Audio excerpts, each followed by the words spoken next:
The most powerful man in Dubai was dying. Machines screamed inside the intensive care unit of Dubai General Hospital. Doctors whispered what no one wanted to say out loud. No one believed he would survive the night. She did. Leila Martinez had never touched a man like him before. Not a ruler of empires, not a name that moved markets. Just a man barely holding on to life. Her hands were shaking as she leaned closer and whispered, "I won't let you die, I promise." And in that moment, something changed. Rashid Al-Zahir was 37 years old, born into palaces, raised to never show weakness, a man who had everything except someone who truly cared if he lived. Leila was the opposite, a Colombian nurse, living in a shared apartment, sending most of her salary back home, working double shifts just to survive. That night, while the world prepared for Rashid to die, Leila stayed. She checked his vital signs every 15 minutes, spoke to him even though he couldn't hear her, held his hand when no one else was in the room.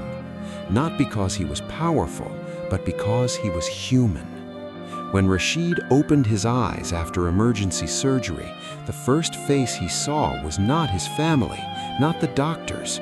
It was hers. And for the first time in his life, he felt something unfamiliar. He felt seen. Days passed. During the night shifts, Leila spoke to him softly about Colombia, about her mother's illness, about leaving home with nothing but hope.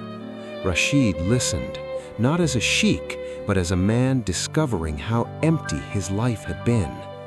One night he asked her, "Why did you promise I wouldn't die?" Leila didn't hesitate, because everyone deserves someone who fights for them. Something broke open inside him. But reality is cruel.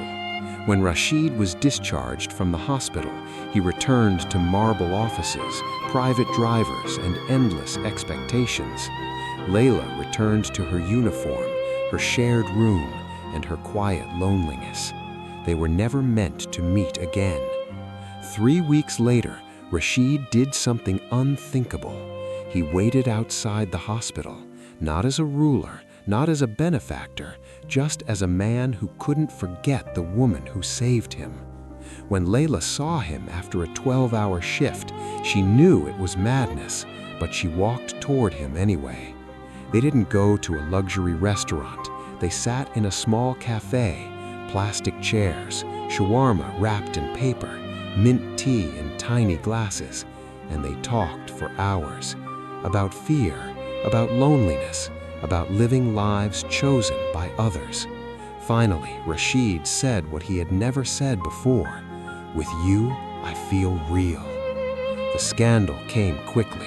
His family called her a mistake, said she didn't belong, gave him a choice, her or everything.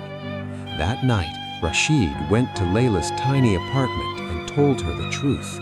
She listened in silence. Then she did something unexpected. She didn't ask him to choose her. She asked him to wait. 6 months, she said. If this is real, it will survive time. And in that moment, both of them understood something painful and beautiful. Love isn't proven in moments of passion. It's proven in what you're willing to lose and what you're willing to become. Some promises are worth waiting for.